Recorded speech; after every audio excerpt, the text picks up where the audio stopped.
পুরনো ঢাকায় যে ঘটনাটি ঘটে গেছে, যে ছেলেটি মারা গেছে বরঞ্চ তার সাথে হয়তো যুবদলের সম্পর্ক আছে, কিন্তু যে খুন করছে বা যে হত্যা করছে তাকে তো অন্য জায়গা থেকে, আমরা যেটা খবর পেয়েছি, অন্য জায়গা থেকে নিয়ে আসা হয়েছে।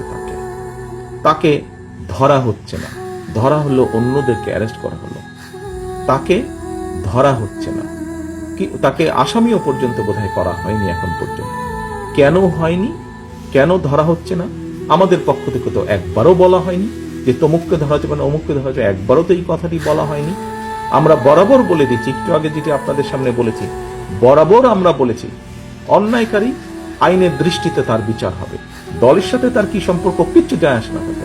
তাকে দল কোন রকম প্রশ্রয় দিবে না। কেউ যদি কোনো অন্যায় করে থাকে, তাহলে প্রশাসন ধরছে না কেন তাকে?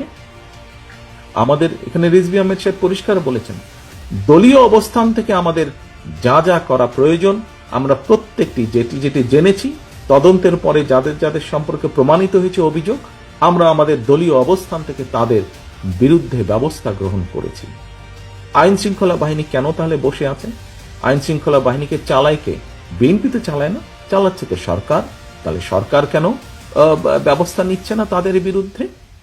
সেটি দলেরই হোক বা সেটি অন্য কোনো লোকই হোক, কেন ব্যবস্থা নিচ্ছে না?